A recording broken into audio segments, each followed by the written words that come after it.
So today on LawTails, we're going to be talking about products like kratom, 7-OH, and those other products that come from them. Before you tune out, because it's going to sound like a chemistry class here, this is a normal product people find in smoke shops, gas stations, all over the place. You can order online. You're going to see them everywhere, and they're pushed out as a natural product. But we're getting so many wrongful death cases from these products because they're not marketed correctly. A lot of times it's very confusing, so you don't understand or you don't know how that may interact with the medications you're even taking.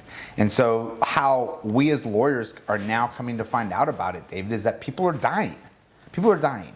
We're getting phone calls saying we have a healthy father who all of a sudden just drops dead. And the family is like, hey, we have an autopsy. Now we're seeing compounds, we don't even know what they are, right? That's how we come up with this 7-OH. Because now we're seeing in toxicology reports. So our job in a wrongful death investigation is not to make assumptions, David. It's to ask the right questions, right? What is the package that they took? What is the product that they took? What is in the toxicology? And now we're trying to piece the puzzle back together for the family so that we can hopefully seek justice for them if there is a way to seek justice, right? Not every case where somebody dies is there a case that we can hold somebody accountable. But we are investigating these kratom 7-OH because we believe that there's liability on these companies. Yeah, so this isn't a very simple kratom's good, kratom's bad conversation we're going to have. It's really about what's happening when people are using the products and when families are left with a dead loved one. Right, and it's much more specific than what you're talking about, right, David? We need to understand what were the product safety, what were the warnings, what were the marketings, what's the toxicology report going to show, and who can we hold accountable ultimately?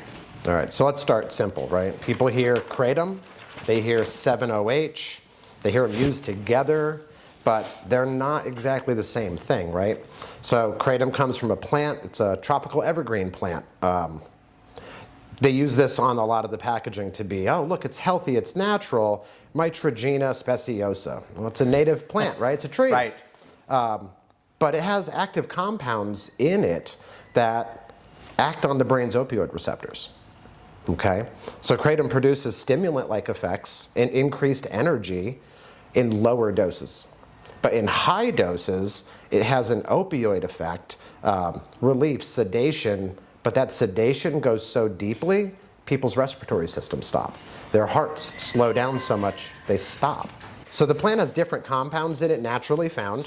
Some of those compounds are called mitragynine, and the other one, which we know is 7-OH, is a hydroxymitragynine, right? Usually that's going to be shortened on packaging to 7-OH.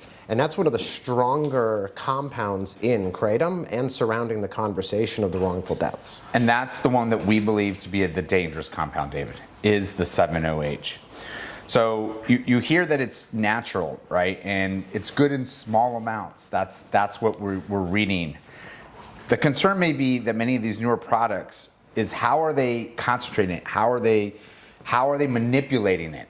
What is it that they're doing? How they're taking this natural leaf. You're not getting the natural leaf. It's not like you grab the kratom leaf and you put it in your mouth and there you go, right? They are taking this leaf and they are manipulating it, changing it, and that changes the compounds, changes the concentration, changes the effects. But they're not disclosing that on the packaging, and that's where the danger is really lying because people aren't understanding really what is it that I'm taking. So we're in Tampa. And in our surrounding area, Hillsborough, Pinellas counties, there are tons of non-alcoholic bars. And they serve kava and kratom as a regular. And these are teas. And then now we're seeing all these extracted, heavily concentrated products. And that's exactly the problem. It's not like a cup of coffee. I could have a cup of coffee, I know there's caffeine in it. But if I had a teaspoon of straight caffeine concentrate, that could make my heart stop. And maybe make it explode. There's the big difference, right? Right. They are manipulating these products in ways that is clearly unsafe, in my opinion, and they're not disclosing that in a clear way where people can make good decisions for themselves. So, dose matters, strength matters, the form of it, how you're taking it matters. And I think this is where the law is now starting to pay attention to that, because it's an unregulated product, So right? there's different risk, right, David? I mean, if I have, in your example, a cup of tea, or I mean, a cup of coffee, probably not going to harm me. Doesn't matter what I'm taking. But like you said, in your example, if now I'm taking a straight teaspoon of caffeine, how is that going to interact with statins? How is that going to interact with aspirin I might be taking, or any of the other medications? All right, so let's talk about why these 7-OH products and these heavily concentrated new products are getting a lot of attention from regulators, doctors, families, and now lawyers involved, right? Because the concern is that it acts like an opioid in the body. It doesn't mean that every kratom product is going to act the same as a prescription opioid, but it does have that effect in people's bodies in a way that we actually need to understand. Right, it's important, right, David, if you have a compound that's acting like an opioid, right, well, that can make you feel sedated, euphoric. It can create dependency issues. Mm-hmm. That's a big problem. You could also have withdrawal symptoms. And in severe cases, breathing problems. I mean, David, if you're talking about a product that can affect the way you breathe, there better be a black label warning on this thing. It should be bright colors. It should say, by the way, if you're taking any of these things or have any of these conditions, you may not want to take this product because it's going to affect your breathing. Not only that, David, but if I'm going to take a product that may affect my breathing, I may want to let my spouse know. I may want to let my loved ones know, so that if I stop breathing, somebody better call 911. Yeah. But we're not seeing any of these warnings on this. No, we're not. And these are the things that we've heard from real families. My husband was in pain, and he doesn't want to deal with prescription opioids because of addiction problems. And we've seen it all the way through the 80s, 90s especially, into the 2000s, right, with the opioid epidemics. People don't want to get onto that, so they look for something natural. And oh, he was in pain, and we happened to be at a store, and this was sold as a natural product to help with pain. And the first day they took the product, they passed away within hours. Went to bed, stopped breathing, and that was the end. It's very sad, David, that we are faced with these challenges. And again, I think that if there's any slight chance, because this isn't FDA approved, there's been no testing. There's been no testing of the product as to how it actually affects the human body as well when it's combined or not combined with all these other things that people normally take. But because it's a natural product, right, that is their hook, and that is how they're getting the public. So yeah, we're talking about the gummies and the way they're packaged, right? So I don't think I think people in general do actually underestimate how packaging influences behavior for use. So if it is sold as a gummy, it's not a heavy dose medication. It's not dangerous. If it's sold as a drink, an energy drink, or a little micro shot, well, how can that be dangerous, right? People look into the CVS and you're in the medicine aisle. Well, these are pill bottles. These are medicine bottles. You're going to read them. You're going to look at them and know what it is, what's in it. But if it's just a bag of gummies, if it's just a little energy shot bottle off the counter at a gas station, your brain doesn't tell you, hey, I should know what this is. This is obviously a safe product. It's in easy reach for everybody. Well, let's not forget, David, your brain takes shortcuts, and we know that, right? And form matters. The marketing matters. So what they're doing is they're trying to bring your defenses down. They're trying to do cognitive easing, it's called, right? Because what they want you to do is feel safe. They want you to just by looking at the packaging and the product, they want you to feel like it's safe. If it feels like it's safe, then perception is reality to a lot of people. They're not going to be on guard. And the perfect example to go with that, when the seltzers came out, the alcoholic seltzers, and they came in this tall, slim cans, right? The slim cans, Yeah. No sugar added. That was the marketing. Well, natural. And now how many companies have shifted their packaging from a standard aluminum can to a slim can?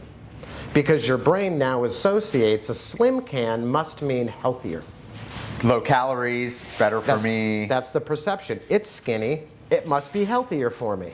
Right. Because it's a skinny package. Cognitive easing. right? It's ridiculous. So the companies know this. These are known facts, and there's studies, right? There's psychologists that are brought in to understand what is the best packaging, what's the best way we can sell this to attract people. Foil, aluminum, the foil and gold foiling on them, bright colors, pictures of fruit, tea leaves, right? Because they're marketed as natural, wellness products, mood relief products, energy products, sleep aid products, all natural. But they're not. They're not all natural. Right, not only that, but what they're leaving off, what they're making up for in beautiful colors and foil and wrapping and product, there's no warnings. No warnings. They're not telling people actually what this compound can do, how it can interact with other medications. What are some of the side effects? What are the side effects? I haven't seen anything regarding side effects. We know addiction is one of the big side effects with it. Unfortunately. Yeah. People start using it thinking it's natural and become addicted to it and spend so much money purchasing all day, multiple times a day. And this is a thing that we've seen where someone has their bank reports showing that they went and purchased this product 3-4 times a day. Yeah. It's sad. So when products have a serious opioid effect on somebody, that package really should tell them, hey, this isn't... It's addictive, potentially addictive. All right, so most people are standing at the counter thinking, hey, yeah, this is a natural product. It's great. Look at it. It's right here. I can grab it. It's fruity. It's colorful. I'm not thinking I need to look up the tox reports from a lab to know what's actually in it. Well, David, oddly enough, right, again, this cognitive easing, it's for sale everywhere. Why would a product that's dangerous be for sale everywhere? Yeah. Nobody Gas thinks about stations, that. Smoke shops, corner stores. Every gas station. We have lounges, non-alcoholic lounges, that is their entire business model. It's just right there. Right, and I think the key is that legal does not equate to safe, right, David? Yeah. Just because it's for sale and it's legal to sell doesn't mean that it's safe. So now we're going to go back to medication combinations, right? Because a person using these highly concentrated kratom products or 7-OH products in general, they might think it is completely ordinary, regular, and totally safe, like, again, a glass of tea, a glass of coffee. But again, allergy medications, nighttime cold medications, sleep aids, prescriptions for anxiety, antidepressant, muscle relaxers, and alcohol all have negative interactions with it. And if it is something that reduces your ability to breathe and your heart rate, well, this is going to lead to a potential death situation. Right, and there's no warnings, right? Besides the breathing problems, you can have sedation problems, right? You can become drowsy. So it can enhance, so the idea is that this kratom can enhance the effect. When you have one or more compounds working together, the effects of both compounds is greater than each one individual. Now, as a lawyer, if a product package says, you should talk to a doctor if you take other medications, is that enough of a warning? Probably not, but at least it should alert you. Okay, but does that make people think if I'm taking prescriptions, or does that mean I can, over-the-counter stuff also is included in that warning? Doesn't say, right, David? It just says if you're taking other medication. So is it a medication? So technically, yes, right? But it doesn't say all medication. It doesn't say including over-the-counter. Right, like melatonin. That's not a medication. Melatonin is a natural sleep aid. And we buy them as gummies for the most part. Or pills, or drops. A drink, whatever it is, like everything else. But it's not prescribed to you by a doctor. No. Neither is NyQuil. But is it a medication? Neither is Benadryl.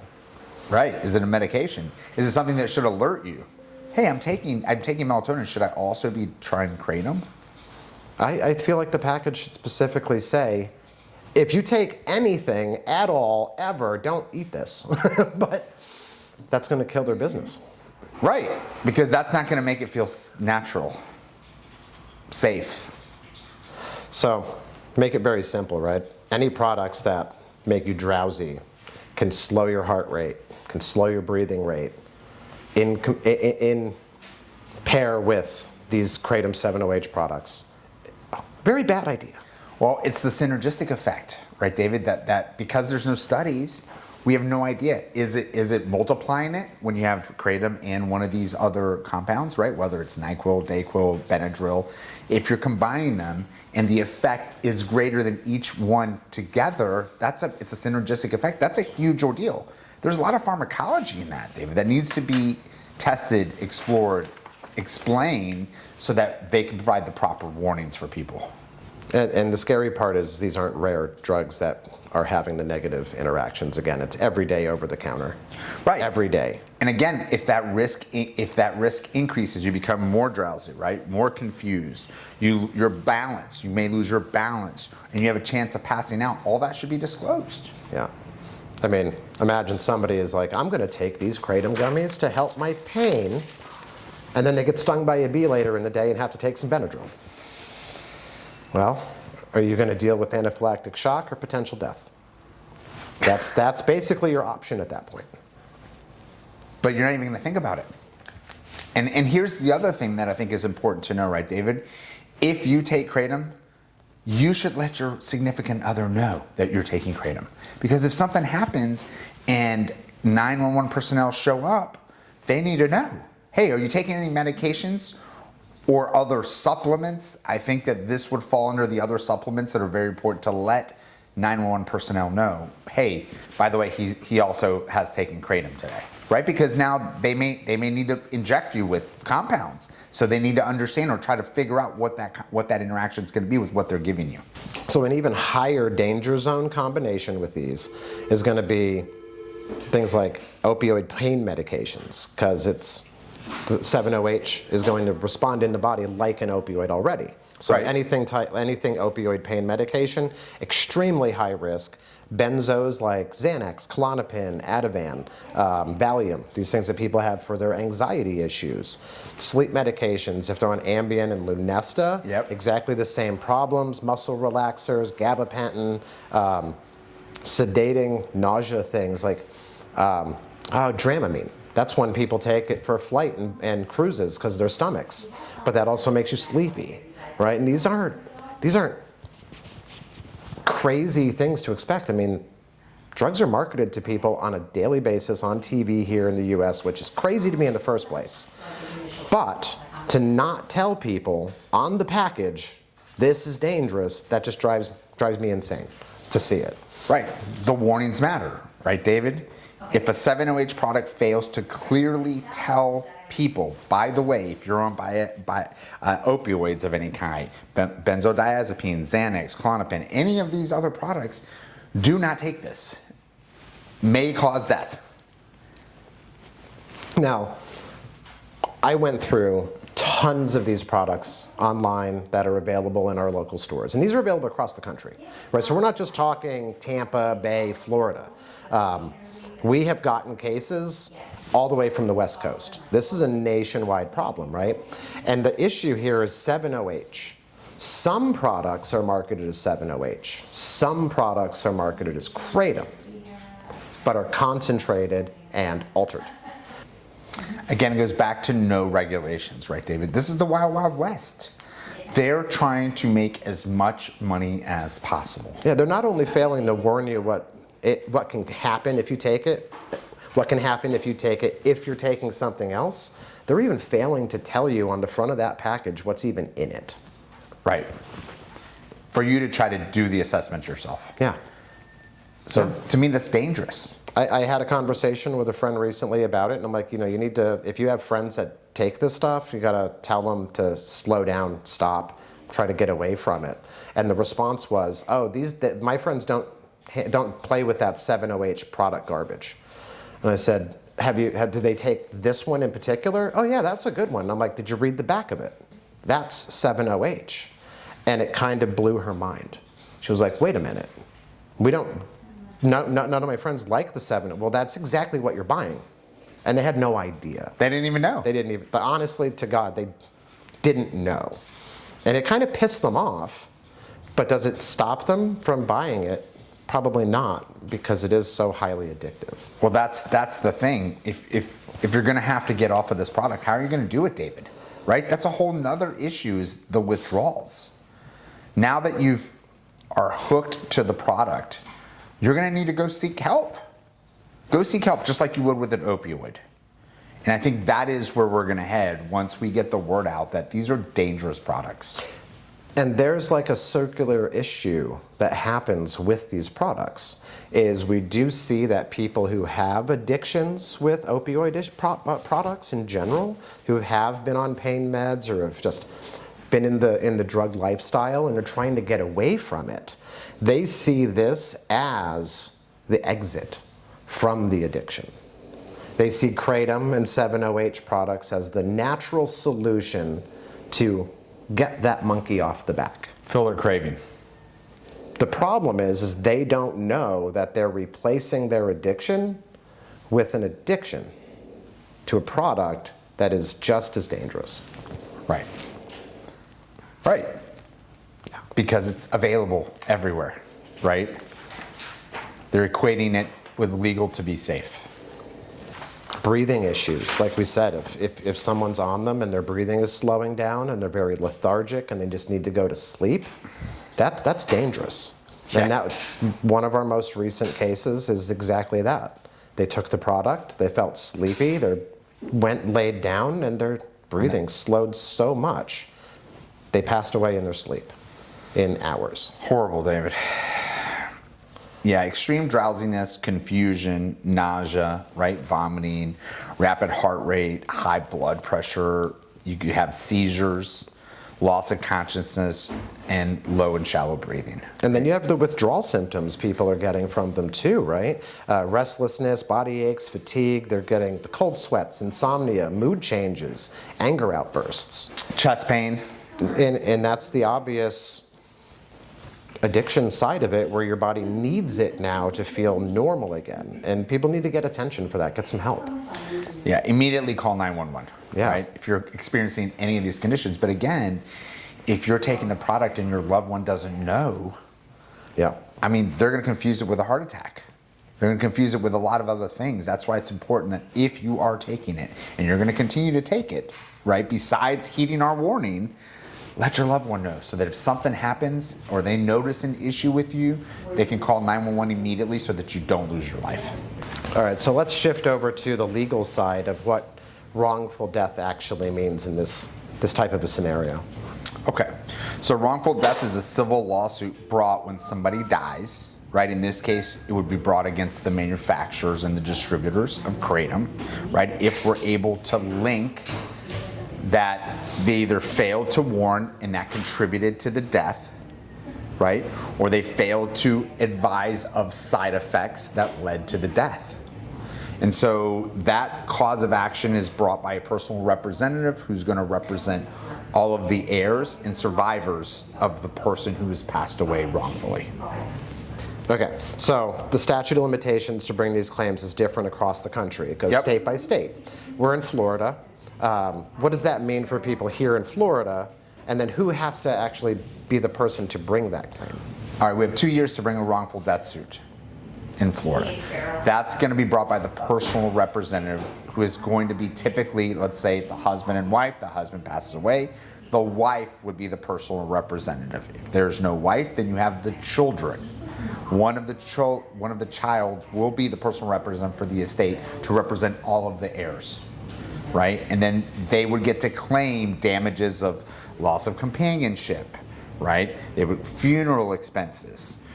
They would get to claim, pain and suffering, right? Because typically, deaths have pain and suffering that's dealt with it, as well as the loved ones who've lost their loved one. So all those are the damages that are recoverable, right, when you have a wrongful death suit. We've seen people in the hospital with OD symptoms literally bleeding out internally for days. It's terrible. No, It's very disgusting. But I mean, when you think about all of the damages that the children, the spouse, the parents, and the dependents are going to feel, you're going to have that loss of support. You're going to have the loss of services, the loss of companionship, the mental pain and suffering of the survivors, right? The medical expenses, right? Because a lot of times people are transported and medical personnel not knowing that it's kratom are trying to figure out what is going on. Yeah. So now, when these cases are brought, they're not brought on the, we think something happened. We think our loved one died because of the product. They're built on fact, right? Built on evidence, right, David? Okay, so we've seen both sides. And it's unfortunate for some on one side where they know what happened, but they didn't save the packaging of the products that were taken. If we don't have the evidence of the product used, you can't bring a claim against a generalized product. Right, because we have to be able to link a specific defendant, Yes. right? A specific distributor, a specific seller. So it is very important. So these cases are built on a few things, right? Number one is going to be the medical records. We have to get the medical records, and we have to have a doctor tying the death to the product. We'll have a toxicology report that will show 7-OH in their blood. And then we need the packaging.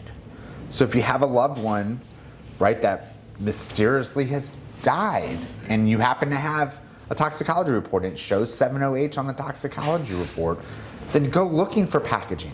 Okay, it could be in their car, in their house, it could be at their work. But that packaging is the key, because without that, we have no way to know who sold them the product and what is the product that they ingested. Yeah, and that's the other side of it. People sometimes don't ask for an autopsy or for the toxicology report. And when the families that we've dealt with have gotten that tox report, we've been able to move their case forward, because it shows, here's the package of the product they purchased and used. Here's the toxicology report showing death caused by hydroxymitragynine, overdose or high extreme levels in their blood. The packaging that we've seen on it too is 4 chewable tablets, 260 milligrams per tablet. And then an extremely tiny, almost impossible to read writing on the back, because it's foil and bright colors, and you can almost not, without microscope or a magnifying glass, can barely ever read it. 60 milligrams is a dose. How would I know that? 60 milligrams, it's on the back in micro lettering, 60 milligrams is a dose, and on the front, 260 milligrams in a single chewable gummy tablet. So you're telling me I need to cut this gummy into quarters myself, knowing, and then I can only eat 1 quarter every 2 or 3 days. I've literally found a single package that had 4 chewable tablets that was 32 days worth of these 2 compounds. Unreal, right, David? 32 days of safe level, at the high safe level, in a single package. And no one would ever know that unless they're great at complex mathematics and has a magnifying glass. In a wrongful death case, it's not enough to show that you have the product and it was risky. You have to specifically show that that product caused the death. You have to make that link. And this is where you get a lot of in fact, 95% of the defense is built on causation on these cases, right? Because they want to show, no, it wasn't our product, it was the alcohol. It was the benzodiazepine that they took. It was the Benadryl that they took. It was every other product. It was the alcohol. It was every other product except their product. And that's what they base the defense on. They say, no, our product was safe. However, that person chose to drink alcohol with our product. They weren't supposed to do that. They chose to take benzodiazepines. Their whole defense is built on if they are not the legal cause of the death. So yeah, these companies are going to always try to push back hard. But if there are other substances in their bloodstream in the tox reports, that does not mean there's no case, right? Correct. Does not end the case automatically. It is a roadblock for us, right? And it is something we're going to have to deal with. But again, the key question is, was that interaction going to be a foreseeable event, right? So is it foreseeable that somebody's going to buy kratom and take benzodiazepines, drink alcohol, do all these other things? This is why the warning label matters.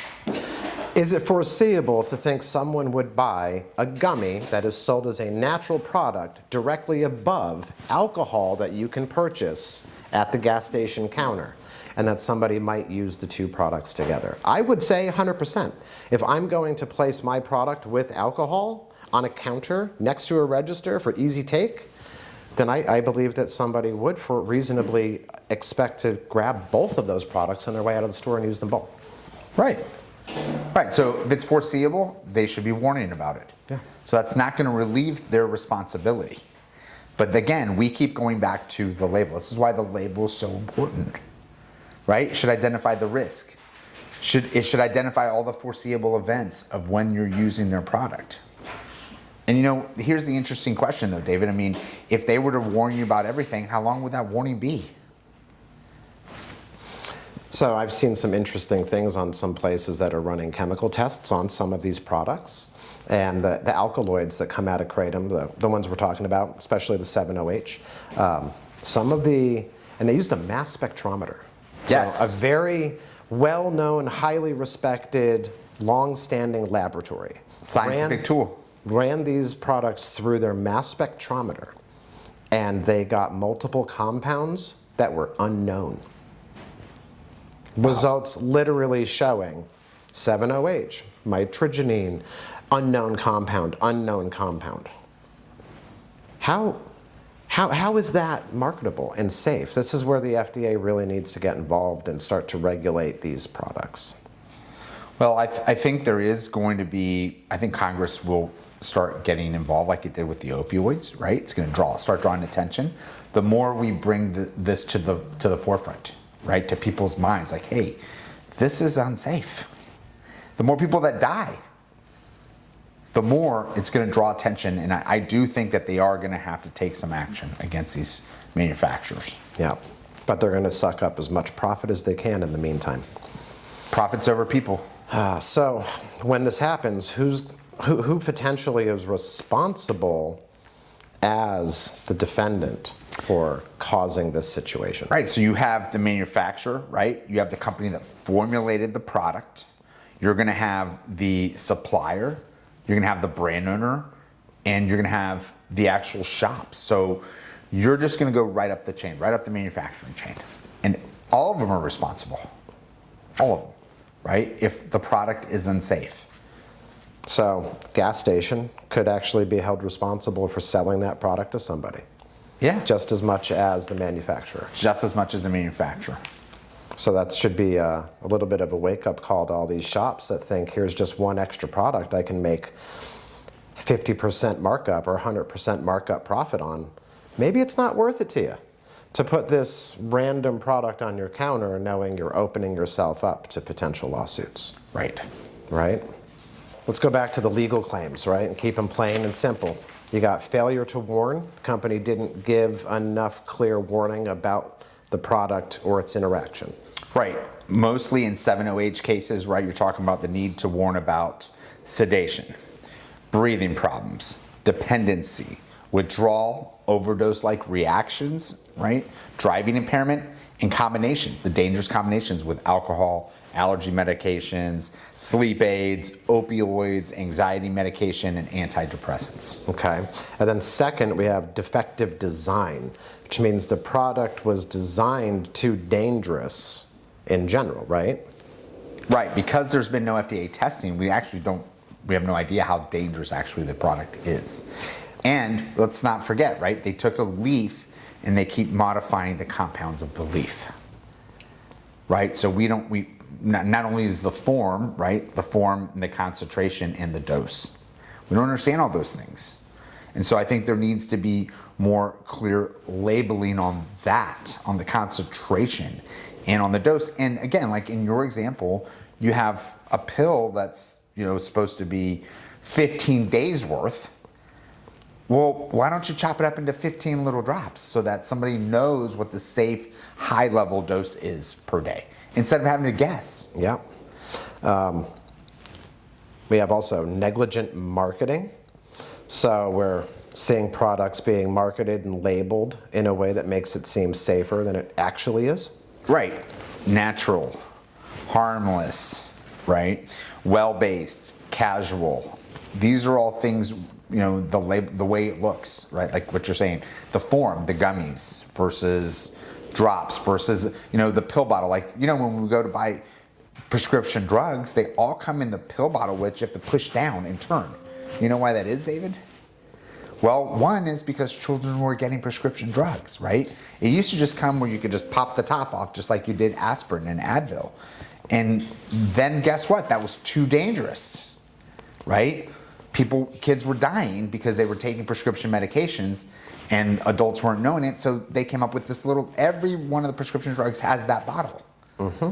Not only that, now you have NyQuil. Why do you think NyQuil has that top? You got to push down because they don't want kids taking NyQuil. Kids were getting a hold of NyQuil and kids were dying from it. So again, right, the access. We haven't even talked about, are kids getting a hold of this? We don't know.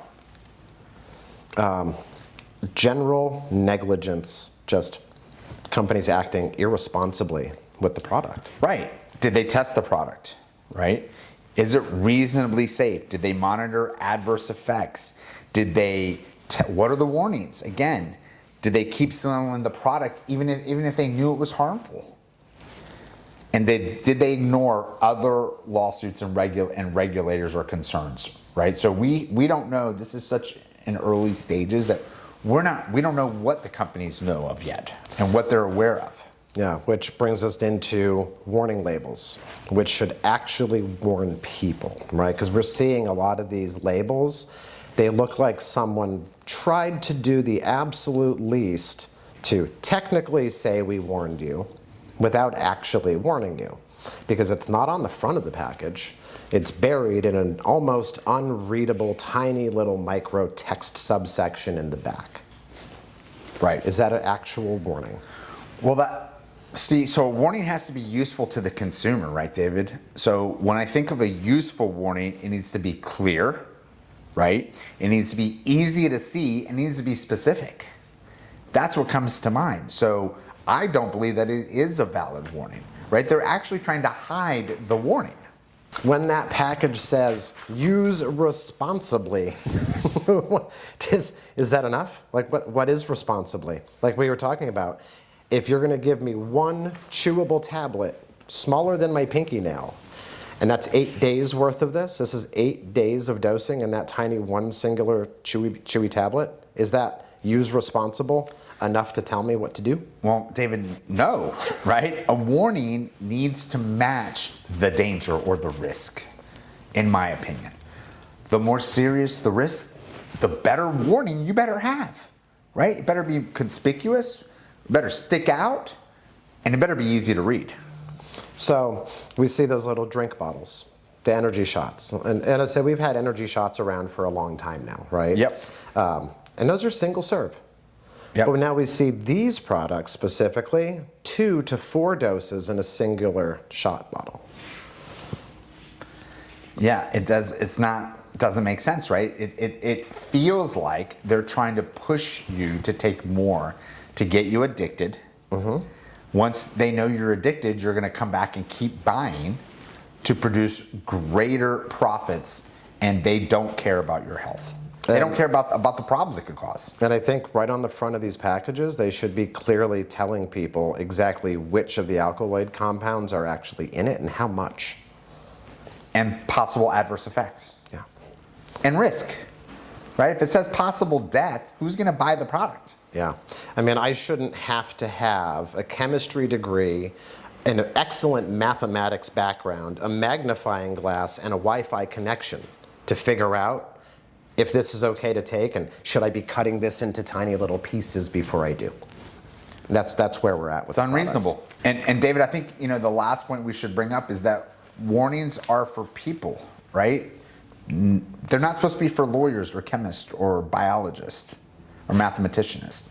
It should be for the average person. They should be able to read it and understand the risk and appreciate the risk. Now, when a death actually does happen, families probably don't know right away that product was involved, right? They might discover it slowly.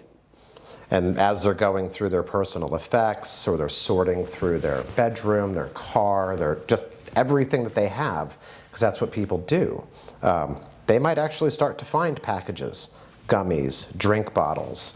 They might find their online order records. When they get their access to bank accounts, they can see what stores they're shopping at, or maybe they find receipts laying around in a desk drawer. I think people need to pay attention, because if they find anything that is linking to these kratom products in that situation, they got to open their eyes and go, wow, we have to keep all of this and demand a toxicology report right away. Well, I think that's the key, David. The key is if you have a loved one that dies suspiciously, you should just order a toxicology report, right? One that could bring closure, right? You can have a physician that can explain to you what the toxicology means. A toxicologist will tell you. But if you see the 7-OH, then you're going to be made aware, like, oh my gosh, this is a kratom overdose case, right? And then when you're going through, unfortunately, the room, the purse, the car, all the personal effects, that is when you're looking for this key evidence. And yes, you have to keep all of it. It's important to keep anything that could potentially be related to that kratom overdose. Yeah, that's true. I mean, you would want the toxicology report done right away. Right away. Because 6 months down the road isn't gonna be. You're not gonna be able to get it. Yeah. Right. So I think that's the key. The key is if you have a loved one die under suspicious circumstances, or ask for get the toxicology report. Okay, one, it could bring closure because maybe it explains other things. But heaven forbid you see that 7-OH on there. And it might not be labeled as that too. Again, a lot of these compounds and a lot of the products don't want to put 7-OH. They want to put hydroxymitragynine. Right. Because that's the fancy technical word for it. But we know it's 7-OH. So. If you get a toxicology report and you don't know what it means, call us. Right? We can help you with that. Yep. So what not to do is where we're going to go here. Okay. What not to do, right? Yep. Well, let's say you do find some products, right? Do not throw them away, right? Do not empty the containers. Do not return it to the stores. Do not mail it to any company, right? And don't let anyone take it without legal guidance. Right? And photograph all of it. Yep. So our most recent client, she did exactly that. When she found the packaging, she saved it and photographed to document every side of that package and everything she could. So she has the product, photographs that can be blown up so we can read anything that's hidden there. Bank statements. She downloaded the bank statements from the shopping habits to know what stores the product was being bought from. Yep. She took the time to do that, and that's what is allowing us to be able to help her as much as we can. Yep. And let's not forget, right, when a loved one passes, you're going to get a death certificate, you're going to get a long form, which is going to state the cause of death, but the death certificate isn't the whole story. That's why you need that toxicology report. Respiratory failure or respiratory depression could be cause of death. Right. But what caused the respiratory depression is the toxicology report. That's possibly going to show you the reason. Right. So what should people do first when they find themselves in this situation? Right. Number one, you're going to get a toxicology report, right? Number two, you're going to get the long form of the death certificate, not the short form, because it doesn't have cause of death. And number three is save any products that you find that have anything to do with kratom. So let's kind of talk about the timeline people can expect when they have a loved one pass away. They'll have autopsy, they'll get their death certificate, and they're going to wait for their toxicology reports. Tox reports I've seen 60 days, 90 days, 120 days, depending on where they are. They're going to save all their product, photograph, document everything. But while they're waiting for those tox reports, I mean, what's their timeline look like on getting to a point knowing whether we can help them or not? Well, David, you're gonna need to get all the medical records, right? Typically, they've gotten medical care, right? Besides the tox report, they typically draw blood at the hospitals. So that will be in the medical records. So we would need them to get the medical records. That's usually a 30 to 60 day process from when they were discharged to get the records. Once we get the medical records and we get the toxicology report back, and then we're able to look at the products that you saved, then we have to evaluate it and see, does it line up, right? Can we create a timeline of events that matches the product, the compounds, and the medical records to tell the story? Okay. And I think when it happens, if people do have that death in a family and they have that product around or the packaging around, I don't think people should have to wait until they get the tox reports to call us. People can call us right away, and then we can work with them to make sure they're getting the documentation they need, the tox reports when they come back in. And that way when they do come in, we can look at them right away and have them in hand and know whether this is a legitimate claim against a manufacturer and the product, or if it's an unfortunate timing in life. Yeah. Right? Yep. So not waiting. You're waiting, but you want to get a lawyer involved. but you want to get us involved right away. Yeah. Do these lawsuits matter? And why do you think people hear about these lawsuits and they just think money? But like, why do they actually matter? Well, they actually matter because we're trying to stop the carnage, right? David, if the only tool we have in the American justice system is to pay money.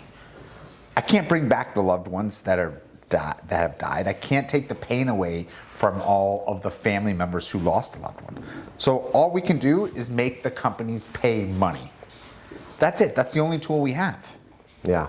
Our legal system doesn't say, you know what, the company did create a product that did harm people and they knew about it and they didn't warn, we're going to put them in jail. It doesn't happen. That we're going to make them pay because, well, if we hit them in the wallet, it might make them change how they do things in the future. It's not an eye for an eye justice system, right, David? Because I guarantee you, if it was an eye for an eye, we'd have a lot safer products. Absolutely. Absolutely. Let's go into the final checklist for families dealing with these situations, right? If you've lost someone and you think kratom was involved, 7-OH, an enhanced kratom product, you got to do these things. You got to save the product, save the packaging, photograph all those packages all the way around in detail, save any receipts or bank records that you've had, online orders, emails, text messages, anything you come across that connects the product and conversation, right?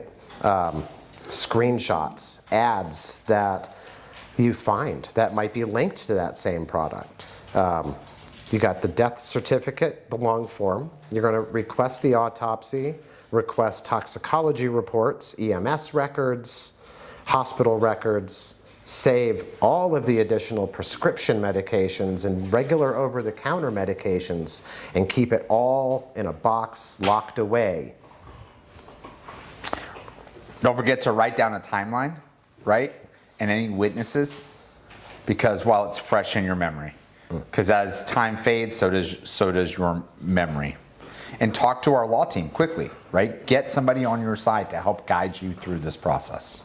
And remember, every state has a different statute of limitations too, David. Yes. Right? So don't wait. Florida's 2 years.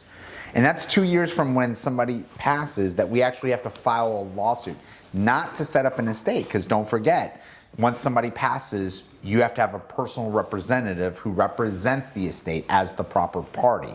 And that has to be established on a separate proceeding before you can actually file the lawsuit. Yeah, and I think people always get that like a little bit misunderstanding on the statute of limitations. Well, I have 2 years to bring that lawsuit. You have 2 years to have your attorney file a lawsuit. But it's going to take you much more time to gather the evidence and get everything packaged together correctly for the court to accept your lawsuit filing. You can't call 1 year, 11 months, and 3 weeks before the deadline and expect 6 to 9 months of work to be done in a week. Right. So you need to call the law teams now, knowing time is going to build your case, for it to be filed. And you know, the last thing I would just leave everybody with, David, is if you have a friend or know anybody that's loved one has passed away under suspicious circumstances, tell them, did you get a toxicology report? Urge them to get a toxicology report, right? Bring it to the forefront so that they're thinking like, hey, have you looked into kratom? Did that have anything to do with this? Yeah. Especially if anyone had any past addictions that they're trying to get away from. Yeah. Because this is a product that is specifically marketed to that group of people. Yeah. You've dealt with alcoholism? Don't. Come, enjoy kratom. You've dealt with opioid addiction? Don't. Come, enjoy kratom. That's a problem. Yep. Don't buy it. Don't take it. It's not worth it. It's not safe.